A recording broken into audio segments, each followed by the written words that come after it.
La Voz del Derecho presenta Panorama Económico.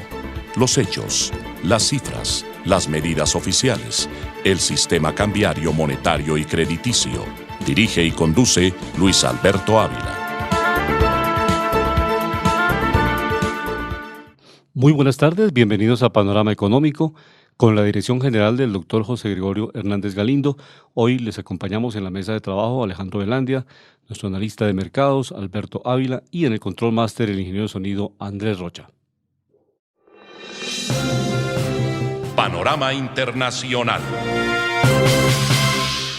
En el panorama internacional, el registro de las elecciones en Estados Unidos, que van a tener importantes repercusiones en los procesos democráticos en América Latina y también en el equilibrio de poderes, como ya se han conocido las primeras o las cifras de las elecciones. La Cámara de Representantes retoma la mayoría el Partido Demócrata y en el Partido Republicano están muy reñidas aún todavía el cierre de estas elecciones, pero la tendencia es que el Partido Republicano mantenga la mayoría en el Senado y esto pues le da un equilibrio en los debates económicos. Por la Cámara de Representantes de los Estados Unidos pasa la aprobación del presupuesto de este país y pues allí es donde en algunas ocasiones tienen que los dos partidos ponerse de acuerdo para establecer la política presupuestal de este país, que es bien importante. En gobiernos anteriores recordamos que cuando la Cámara de Representantes tenía mayoría republicana, en muchas ocasiones esta Cámara frenó al presidente Barack Obama en algunos proyectos de inversión, en algunos temas de adición presupuestal. Entonces se juega un papel y repetimos, lo más interesante es el equilibrio de poderes, o sea que los congresos de los distintos países del mundo pues retomen ojalá en teoría, porque en la práctica política es muy difícil que sean congresos independientes, que puedan tener una agenda que le permitan decir al gobierno no estamos de acuerdo con un proyecto que no tiene un beneficio para el país y que lo que sea importante, mejorar el servicio de salud, mejorar el servicio de la inversión en infraestructura, todos los programas que sean útiles de beneficio comunitario para todo un país, pues estos congresos estén dispuestos a apoyarlos. Pero en la medida que también reformas, por ejemplo, tributarias que afecten los sectores sociales de menores ingresos, pues los congresos de cualquier país del mundo pueden en un momento determinado oponerse a estas cargas tributarias que no son progresivas, que no generan más equidad, mayor inclusión en el manejo económico. De tal manera que más adelante estaremos analizando en detalle desde los Estados Unidos. Nos estará acompañando nuestra analista Ivette Silva Yunes, abogada internacionalista, que desde allá está trabajando estos temas, cómo se comportó este movimiento electoral en los Estados Unidos. Alejandro, muy buenas tardes, bienvenido. ¿Y cómo se mueven justamente los mercados justo cuando ya se están cerrando las elecciones, que pues desde luego todos reconocemos que Estados Unidos está pasando por un buen momento, pero ya hay análisis y tendencias de que si la economía puede llegar a un momento de recalentamiento y puede en 2 años, algunos analistas han planteado la posibilidad de que Estados Unidos no siga por la senda de crecimiento y tenga problemas en el nivel de crecimiento que está registrando ahora. ¿Cómo está ese panorama en el día de hoy en materia de esas cifras de las bolsas de valores del mundo y el comportamiento del mercado internacional?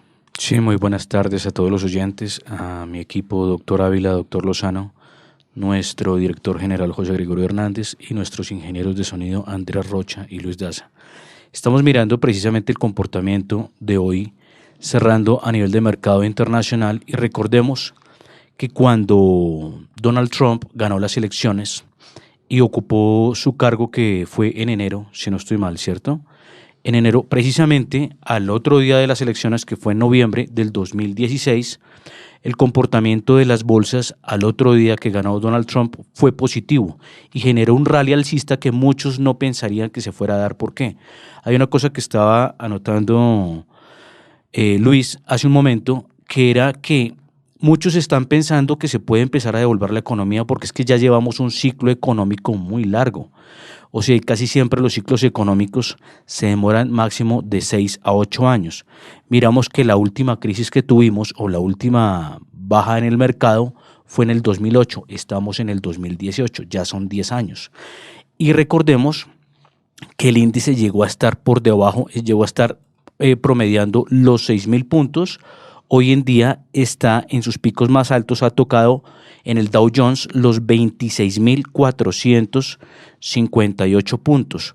Hoy el Dow Jones está cerrando. Recordémosle a los oyentes que el Dow Jones es el principal índice en la bolsa de los Estados Unidos. Este índice agrupa las 30 industriales más importantes en el mercado de los Estados Unidos. Hoy está cerrando positivo el 1.66% y está cerrando en los 26.059 puntos. ¿Qué tenemos que mirar? Hay unos escenarios. A nivel internacional, Donald Trump está tomando unas medidas y por eso fue que, anotando lo que estábamos diciendo,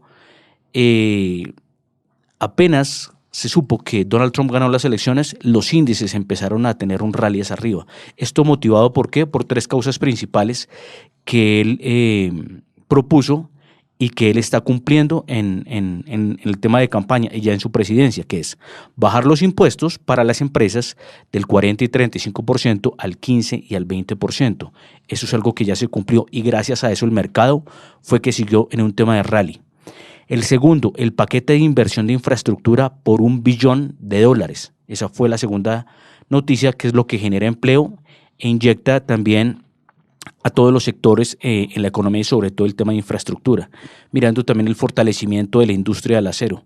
Estábamos mirando también unos reportajes de las ciudades industriales en Estados Unidos, como el tema de las siderúrgicas y de las transformadoras de hierro y minerales, compuestos en terminación de acero, precisamente para la complementación de sectores como el automotriz y el de aeronáutica. Recordemos que en Estados Unidos gran parte de la industria que volvió fuerte a este país o protagonista a nivel mundial fueron empresas automotrices como General Motors, Ford o Chrysler. Recordemos que esta última ya hace parte de la Fiat, que es europea.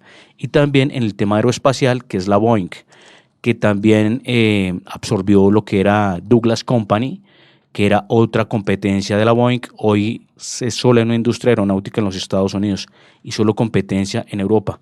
Entonces miramos que, y la tercera, que era el fortalecimiento del aparato productivo. Este tema de la guerra comercial que está haciendo Estados Unidos es ¿para qué? Precisamente para arreglar esa descomposición que tiene a nivel de comercio, sobre todo con China, con Canadá, con México y con la Unión Europea. Recordemos que Estados Unidos lleva para 40 años con un déficit comercial acumulado y que obviamente si suma en un déficit anual que está entre los 500.000 y 600.000 millones de dólares, pues esto afecta a la economía de los Estados Unidos.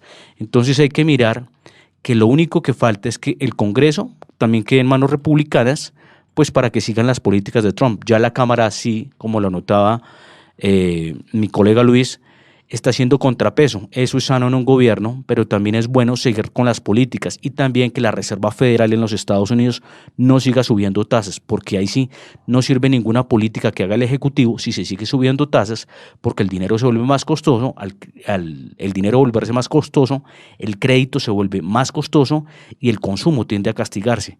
Entonces nos toca mirar que estos ingredientes no solo se componen del Ejecutivo, sino de las políticas de la Reserva Federal de los Estados Unidos. Hablando precisamente de las tasas de interés a nivel mundial en panorama económico, miramos a la de los Estados Unidos. Miramos que esta tasa tiene reunión, hoy estamos, me corrige, hoy es 7 de noviembre de 2018. Hoy es 7 de noviembre. Precisamente vamos para reunión Mañana 8 de noviembre hay una fijación o de nueva tasa o se fija la estabilización de la tasa. Mañana la reunión en la Reserva del Banco Central de los Estados Unidos. Recordémosle a los oyentes que está en el 2.25%. En el caso del Banco Central Europeo está en el 0%, Banco de Inglaterra 0.75%, Banco Central de Canadá 1.75%, Banco Central de Japón menos en el 0.10%, Banco Central de Rusia 7.50%, Banco Central de la India, recordemos su tasa de intervención Banco Central 6.50%, Banco Central de la China 4.35% y la economía más grande en Sudamérica, Brasil, su tasa de intervención en el 6.50%. Y en próximos programas, de manera especial, estaremos invitando a algunos miembros de la Junta Directiva del Banco de la República, con quien ya hemos hablado para que analicemos, obviamente dentro de los reglamentos especiales y la prudencia que deben tener los codirectores de la Junta del Banco de la República de Colombia para tener como referencia el manejo de las tasas de interés en Colombia y cuál es la perspectiva de nuestra economía colombiana, teniendo en cuenta que el Banco de la República maneja la política monetaria y el Gobierno Nacional maneja la política fiscal. Como ya sabemos, frente a la reforma tributaria han caído una serie de críticas frente a este proyecto que se ha presentado al Congreso de la República y ya parece que hay un consenso que ese artículo relacionado con el IVA de la canasta familiar pues no será aprobado por la mayoría de las bancadas, de tal manera que ha sido importante que los sectores sociales, los sindicatos, los empresarios, los medios de comunicación han llamado la atención para que este proyecto se mejore. En Colombia debe haber una cultura tributaria, sin lugar a dudas es necesario los impuestos para poder sufragar los gastos que el Estado necesita, pero también debe haber una racionalidad. Como lo hemos comentado en varias oportunidades, el principio constitucional, el artículo 363 de la Constitución, dice que los tributos deben ser progresivos, o sea, quien más gana, más paga, que deben buscar la equidad, o sea, es un elemento fundamental la equidad, y tercero, que debe tener, pues, desde luego, un proceso importante que sea eficiente. Entonces, esos elementos llevan a que, por ejemplo, si la DIAN, que requiere una inversión entre 6 y 8 billones, o sea, con B larga 8.000 millones de millones, para modernizar todo su aparato y toda la infraestructura tecnológica, los nuevos software, programas, los nuevos equipos, para que se pueda tener en línea prácticamente a todos y cada uno de los contribuyentes en Colombia y la gente inclusive en su celular pueda tener la información en línea de manera permanente con la DIAN y no tener como ahora que muchas veces se cae la página de internet para ingresar al sistema de facturación electrónica, también es un problema. Entonces, estos elementos son fundamentales para la modernización. Dentro de las acciones más movidas en el mercado de los Estados Unidos, acá en Panorama Internacional vemos a compañías como Amazon, que fue de las más movidas el día de hoy, cerrando en los $1.739, subiendo el 5.56%. Estamos mirando que cuando muchos analistas veían cara a la acción de Amazon a $1.000, pues no estaban mirando que el panorama iba a llegar a este punto.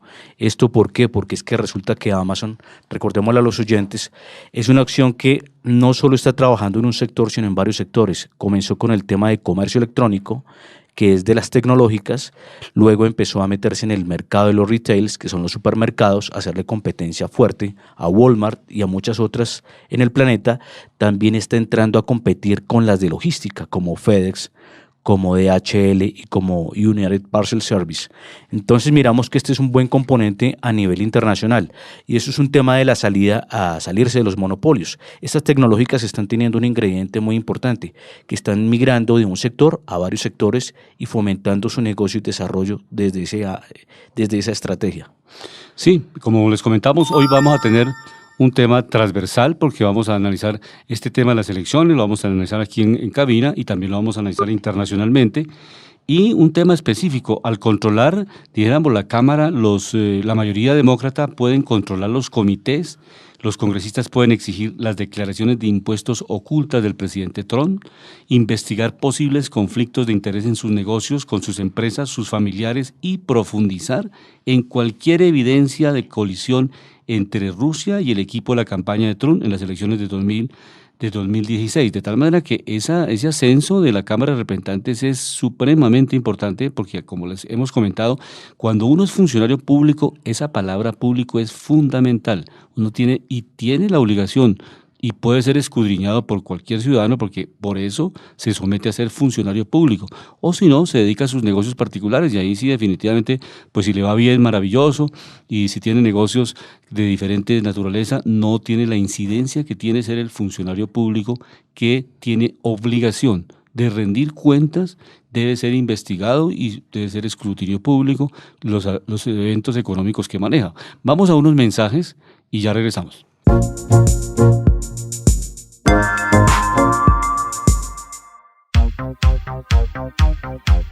Panorama Nacional.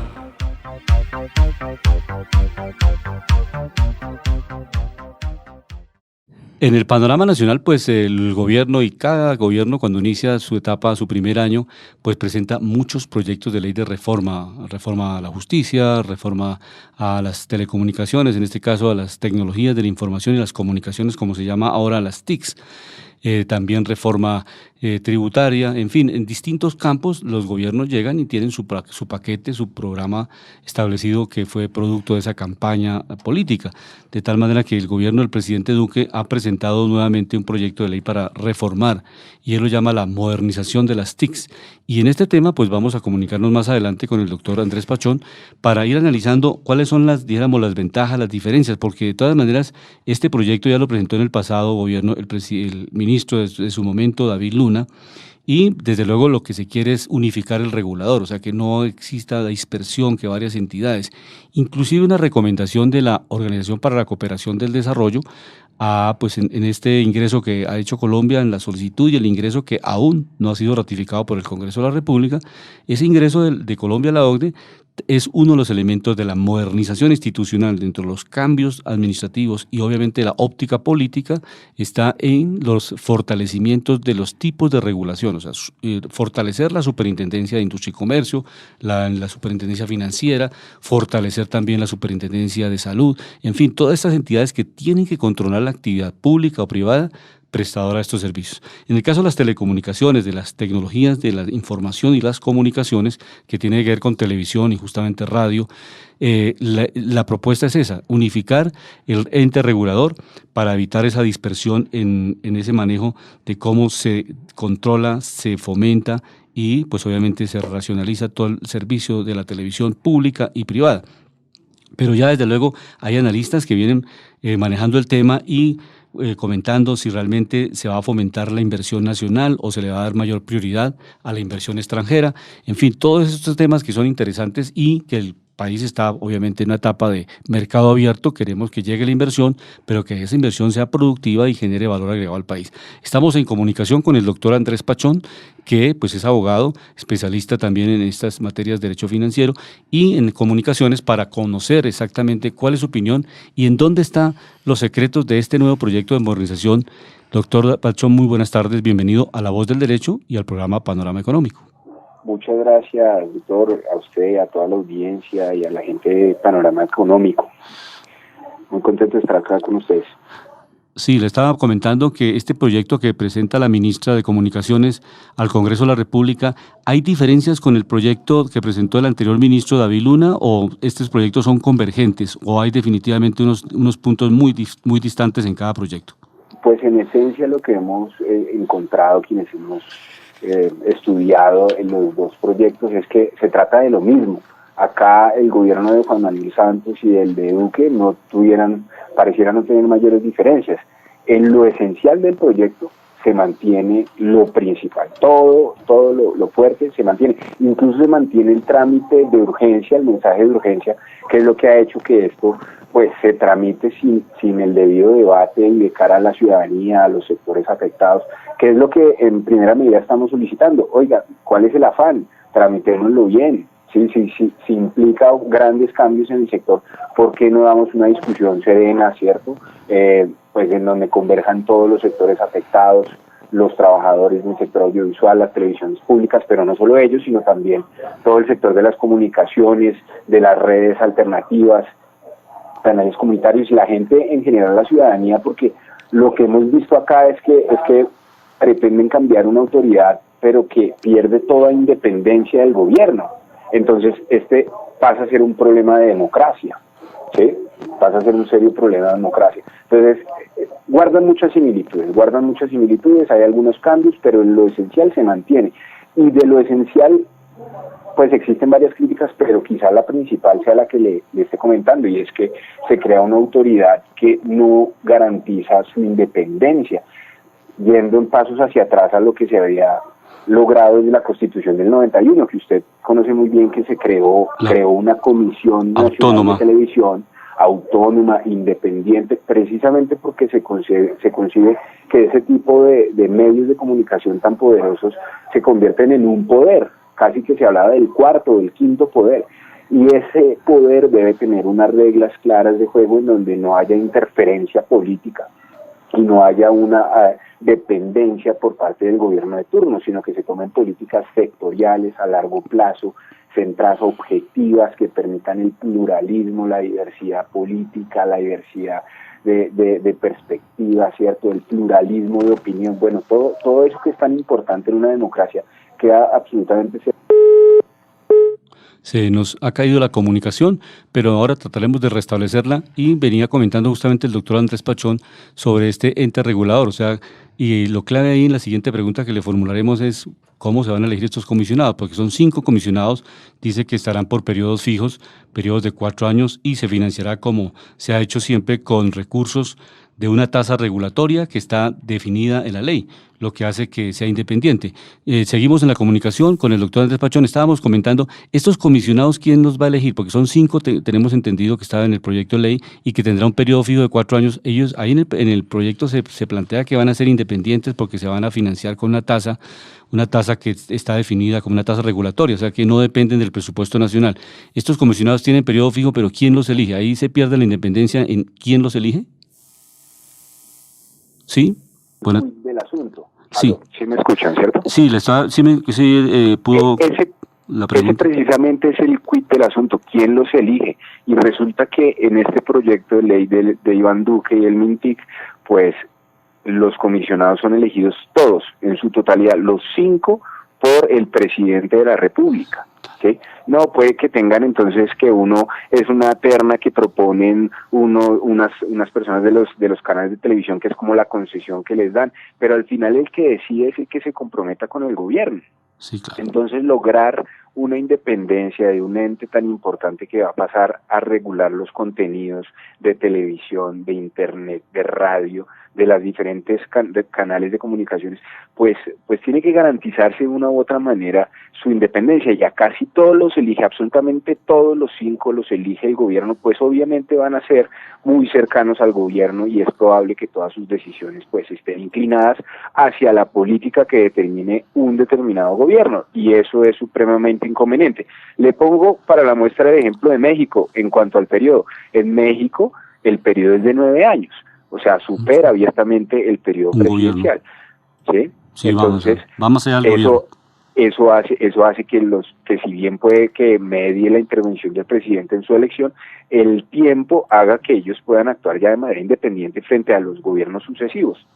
Pero acá resulta que no solo los elige el presidente, sino que coincide su periodo casi que con el del presidente.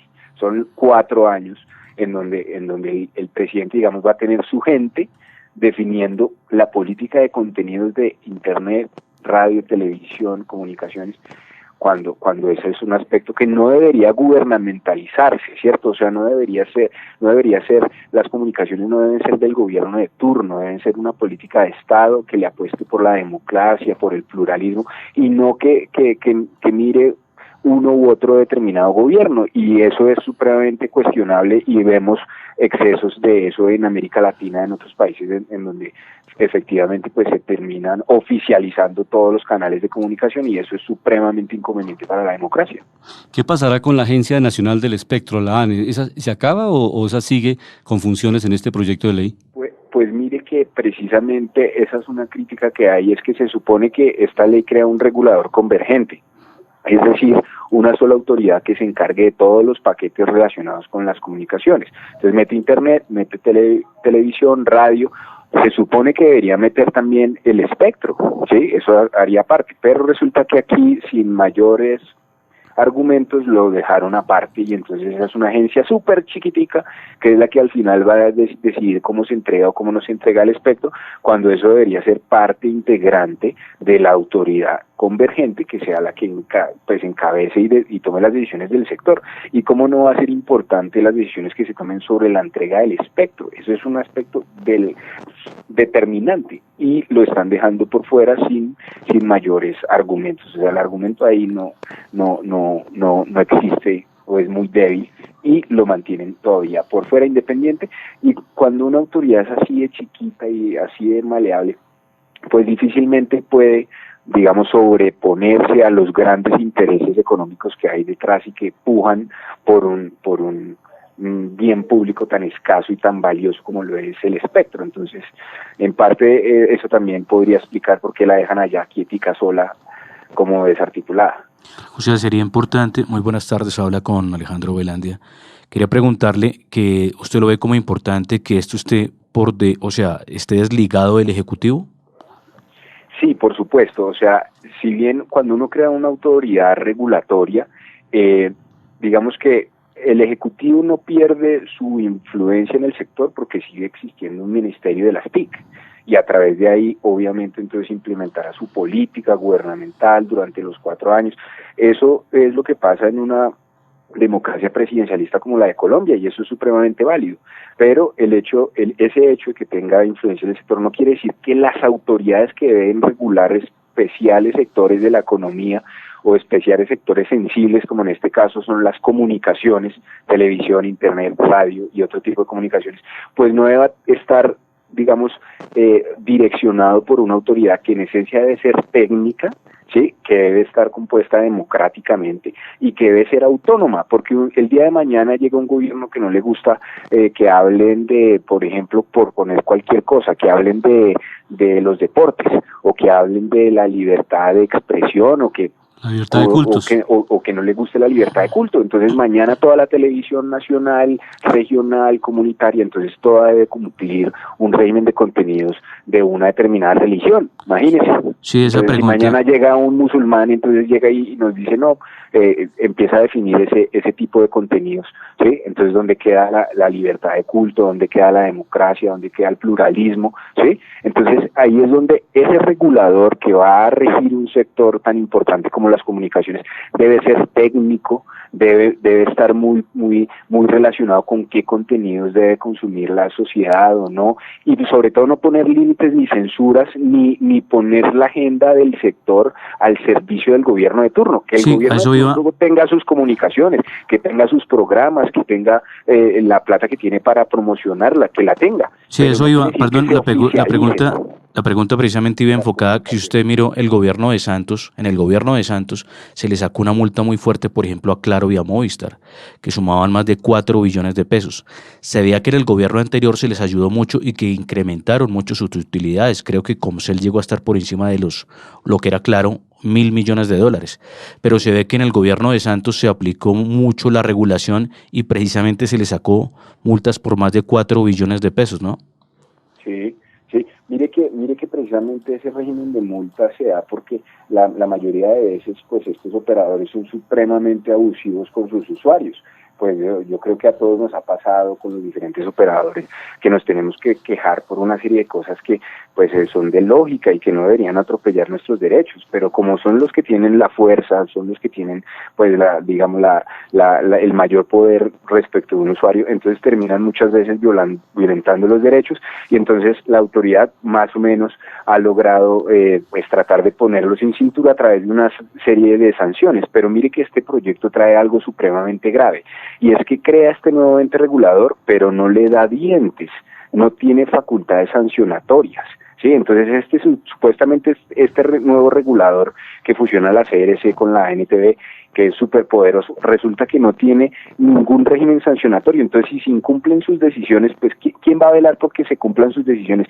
Aquí este regulador no tiene cómo velar porque se cumplan, no tiene cómo sancionar porque se cumplan, y por el contrario, la ley esta nueva ley de Iván Duque, lo que introduce una figura que, pues, créanme que yo que he estudiado estos temas, me pareció súper exótica, y pues muy llamativa, y es una cosa que se llama un acuerdo,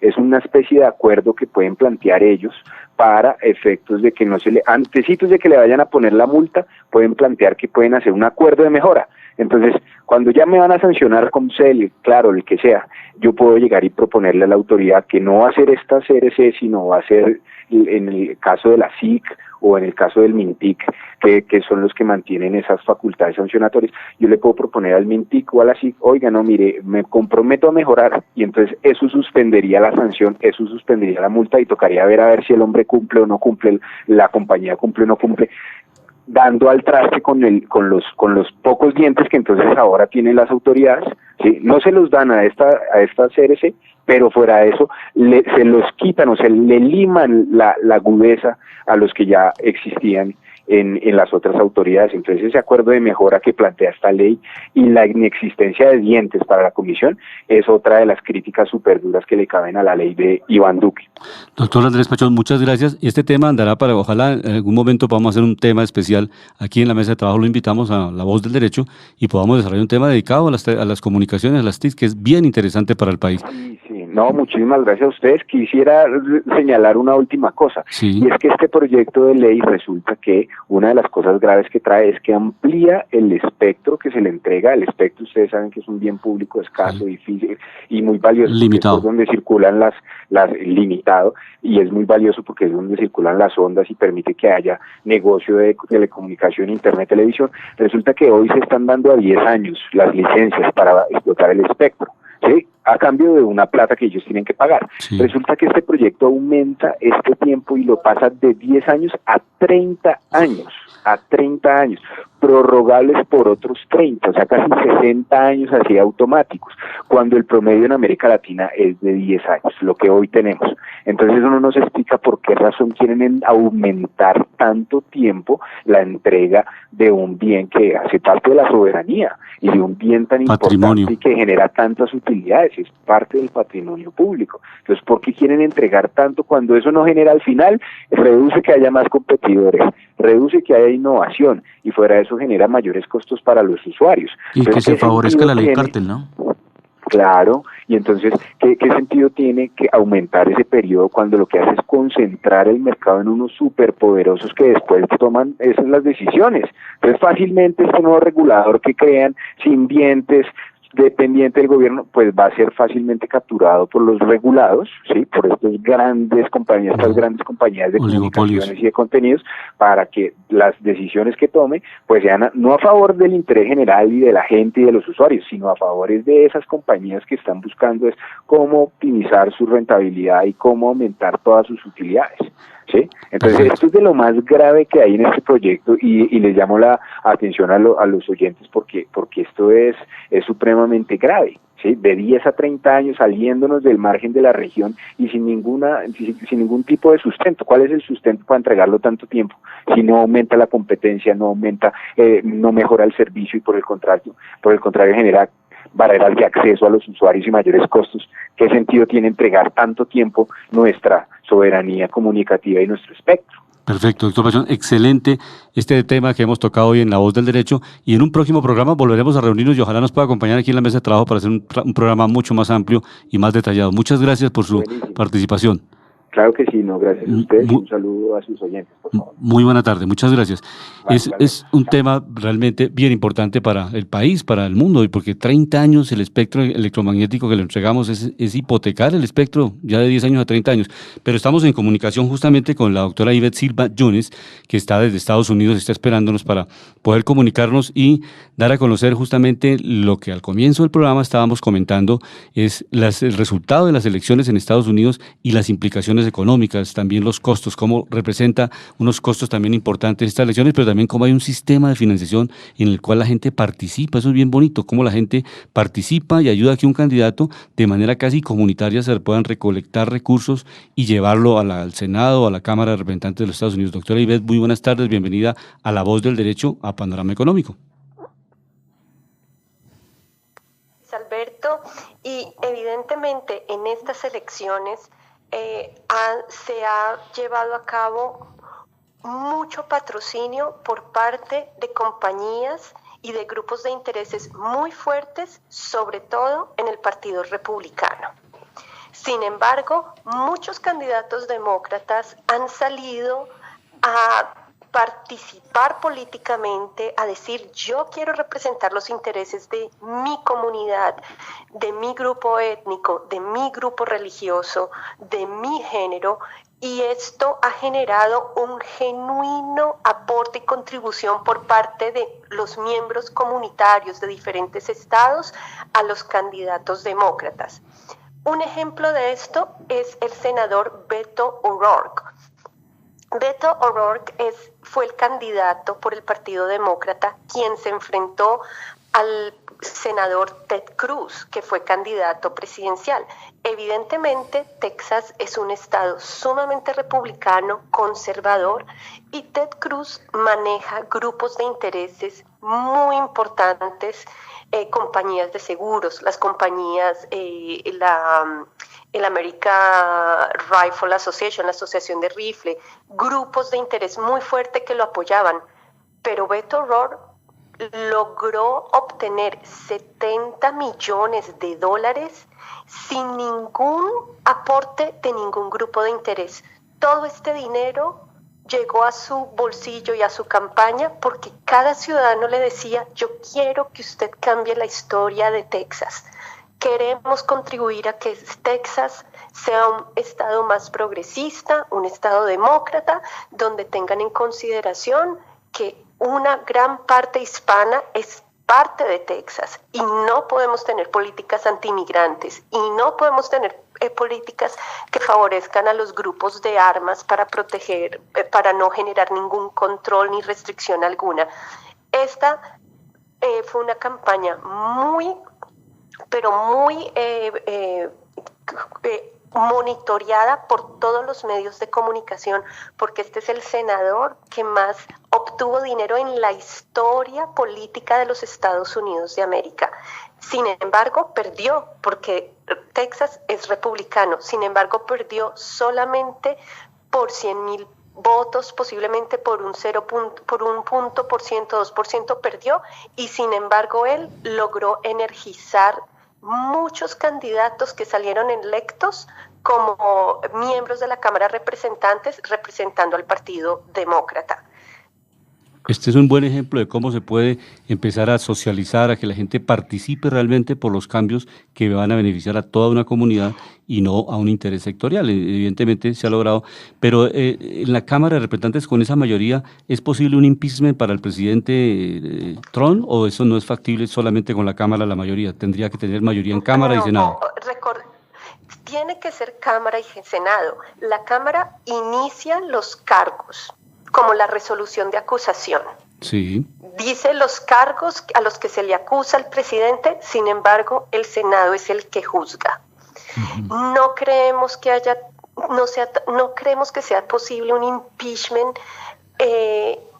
O sea, sí es posible que le inicien cargos, sí es posible que inicien investigaciones. Recordemos que uno de los poderes más importantes que tiene la Cámara de Representantes es el poder de llamar a testigos, el poder de iniciar cargos y abrir investigaciones.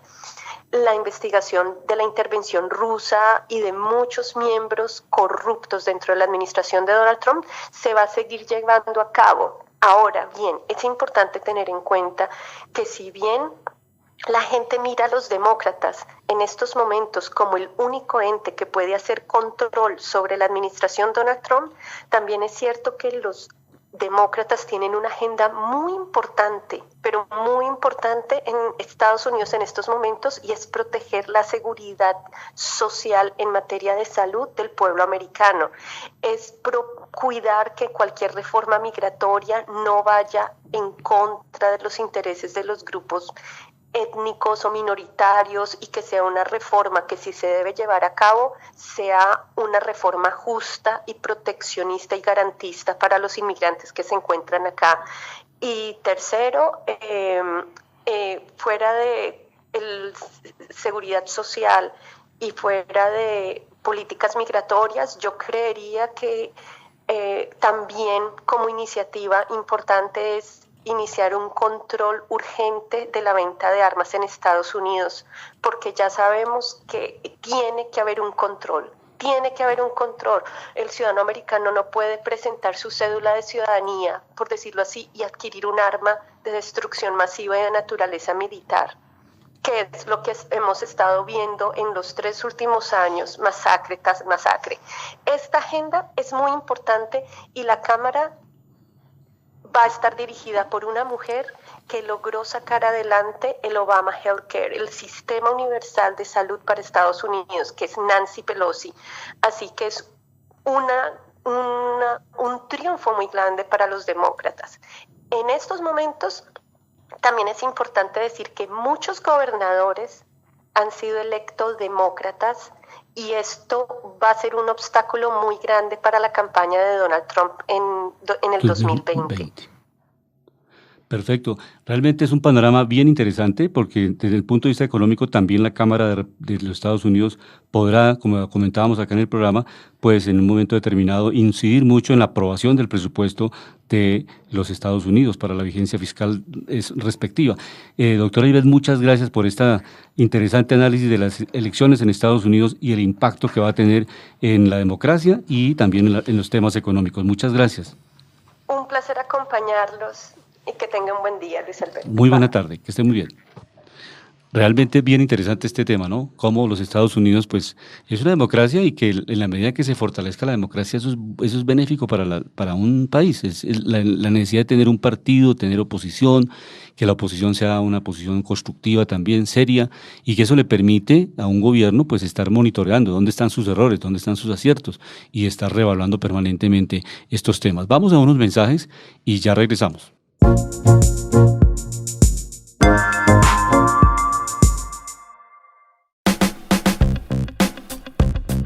Panorama Distrital.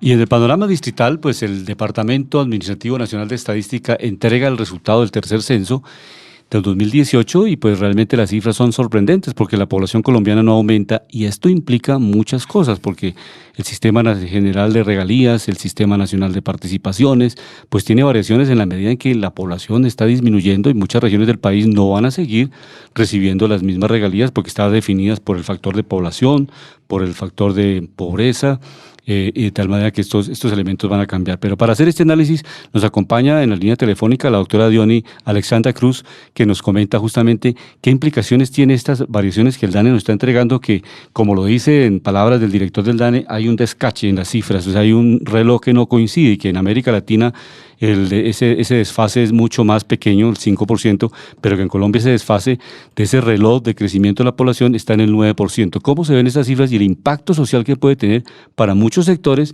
que ya no van a recibir las ayudas del Estado porque realmente la población disminuye y al disminuir la población también se va a bajar la participación que el Estado Nacional le gira a las distintas regiones del país y específicamente al Distrito Capital? Doctora Diony, muy buenas tardes. Buenas tardes, mi querido Luis Alberto, un saludo para ti, para tus amables analistas en la mesa y para todos los oyentes de Panorama Económico en La Voz del Derecho. Pues tú lo has dicho sabiamente, este tipo de ajustes en el censo poblacional tienen unas repercusiones en la política pública, en las políticas sociales, en el tema de los subsidios, en el Sisbén. Y bueno, algunos críticos ya han señalado que puede ser una argucia que se utiliza para justificar la disminución de esas políticas, digamos, que se denominan subsidios condicionados, que no es realmente una política social como tal, porque nosotros en Colombia no hemos tenido lo que en otros países se ha denominado el welfare state o el estado de bienestar. Incluso en América Latina, donde se configuró ese estado de bienestar en países como Argentina, Chile, Uruguay, Brasil, en el caso colombiano nunca hemos logrado, digamos, desarrollar ese estado social como tal. Lo que tenemos en Colombia, pues todos sabemos, es un estado social y democrático de derecho, nuestra Constitución Política del 91 y sin embargo, pues el modelo de desarrollo económico que adoptó el país en los años 90 no permite esa promesa de garantismo de derechos y de ejercicio de libertades.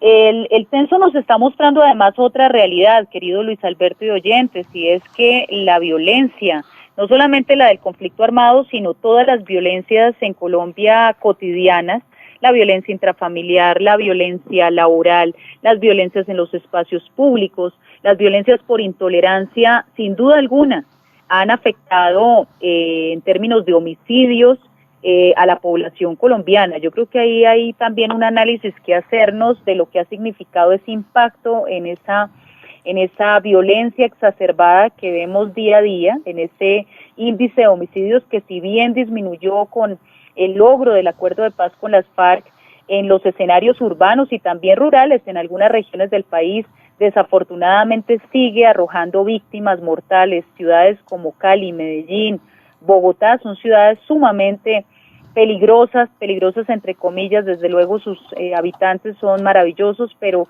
los indicadores de homicidio así lo demuestran. Lo segundo que también tenemos que registrar, querido Luis Alberto y oyentes, de estos resultados del censo, es cómo la población colombiana ha venido envejeciendo. En este momento podemos decir que hay más adultos mayores y cada vez más hay más proporción de adultos mayores por jóvenes menores de 15 años. Ese es otro indicador. El índice de envejecimiento es del 40.6% y la tasa de dependencia es del 45.6%, una altísima tasa de dependencia económica en los hogares, prácticamente dependientes de un solo integrante por hogar o de 2 personas. Y hay 25 niños por cada 100 mujeres, lo cual también muestra unos descensos en los indicadores de natalidad, que se deben también al masivo ingreso de las mujeres a los espacios educativos, la irrupción también en los espacios laborales, lo cual ha desplazado otras prioridades que en el pasado ocupaban, la preocupación de las familias. Hoy día la realización profesional, la plenitud económica, ocupan un lugar preponderante en relación con la crianza o con la posibilidad de traer hijos al mundo. Se aplazan los proyectos familiares y se da prioridad número 1 a la formación, a la investigación y a los grandes proyectos personales en el campo productivo. Así es. Bueno, y lo otro también que tenemos que decir, querido Luis Alberto, es que nuestras cifras hay que verlas con beneficio de inventario. Miren ustedes qué llamativo el tema, por ejemplo, del ingreso de población venezolana migrante a Colombia. En los últimos tiempos se dice que ya estamos en 1.200.000, o sea que dice el censo, el 88.8% de los extranjeros que han llegado a Colombia son provenientes de Venezuela. Entonces uno sí se pregunta, pese a eso, fíjense ustedes que la cifra de habitantes en Colombia pues sigue siendo bastante baja, a pesar de esa explosión migratoria tan impresionante que tenemos hoy por hoy en nuestro territorio. Adicionalmente, tenemos que ser bastante críticos con la forma como en el país se viene considerando la pobreza. En nuestro país decimos que una persona sale de la pobreza, de acuerdo a los indicadores, cuando gana más de 200.000 pesos, 241.673 pesos. O sea, cuando las personas ya superan ese valor, se supone que dejan de ser pobres. Pobreza extrema. Y esto tenemos que analizarlo a la luz de la reforma tributaria actual, llamada de una manera un poco encubridora ley de financiamiento, pero realmente de lo que se trata es de una nueva reforma tributaria, sobre todo porque nos están diciendo que como han crecido las clases medias, entonces tenemos una posibilidad mayor de contribuir con los gastos del Estado solidariamente, pero cuando analizamos la manera como se establece ese ingreso para catalogar a una persona como pobre, pues nos vamos a encontrar con que en efecto no es tal, ¿no? O sea que estamos hablando de una pobreza escondida a través de las cifras, de los indicadores, y que nuestra pobreza es persistente, y lo que tenemos que hacer en este censo se ratifica, pues es ponernos del lado de la comunidad, de la gente más vulnerable, donde están no solamente las clases populares, sino especialmente esas clases medias que no reciben y que no son objeto de intervenciones como por ejemplo los subsidios del CISBEN, porque esos estratos socioeconómicos están en el peor de los mundos. No son considerados pobres y por lo tanto entonces no reciben ningún apoyo ni de subsidio alimentario, ni de comedores comunitarios, ni tampoco de transporte, mucho menos sus hijos e hijas subsidios de apoyo a la educación. Entonces son hoy por hoy las capas de la población que sustentan económicamente los gastos del Estado. Y realmente se está haciendo un maquillaje de las cifras que es dramático para los procesos de planeación. En la medida que el diagnóstico del DANE no sea objetivo, pues las políticas públicas van a estar completamente desacertadas. Doctora Eri, muchas gracias y esperamos comunicarnos la próxima semana para en Panorama Económico seguir analizando muchos temas de la vida nacional. Querido Luis Alberto, para mí un placer como siempre estar en tu programa, saludarte, felicitarte por elegir siempre temas que están en consonancia, en sintonía con lo que más le interesa a la población colombiana, con lo que más nos duele, y desde luego feliz de compartir contigo y un saludo muy especial a todos los oyentes. Muchas gracias, muy buena tarde. Sí, hablando de consonancia es medir la regla de qué es pobreza y cómo la califica este país, ¿no? Para saber qué es pobre y qué es una persona de bajos ingresos, para tener esa diferencia clara. Pasando a datos importantes a nivel nacional y distrital, miramos que 1.2% aumentó en octubre la producción de café en Colombia, una buena noticia para el sector agrario. Pero un paréntesis pequeñito, los precios no se mejoran, los precios siguen pues con muchos cambios y hoy escuchaba unas cifras que el precio de la libra de café está cayendo, lo mismo que la carga de café, que eso es dramático para los productores. Claro que hay otra cosa positiva que es el dólar. Claro que el dólar se viene devolviendo un poco, ¿no? Sí. Y de eso ya vamos a hablar. También miramos que el 1.91% aumentó el índice de precios agropecuarios en la bolsa mercantil este mes de octubre. ¿Qué pasó? Y también miramos que el 9.5% se ubicó el desempleo al mes de septiembre. Sí, son cifras bien importantes y aquí combinamos en panorama económico las cifras con el análisis social, que es interesante, porque las cifras solas, pues obviamente son necesarias para hacer el análisis cuantitativo, pero el cualitativo también es fundamental en panorama económico. Llegamos así al final de nuestro programa, los esperamos la próxima semana con la dirección general del doctor José Gregorio Hernández Galindo. Hoy en la mesa de trabajo les acompañamos Alejandro Velandia, analista de mercados, Luis Alberto Ávila y en el control máster nuestro ingeniero de sonido Andrés Rocha. Muy buena tarde para todos. La Voz del Derecho presentó Panorama económico. Los hechos, las cifras, las medidas oficiales, el sistema cambiario, monetario y crediticio, la agricultura, la industria, en La Voz del Derecho.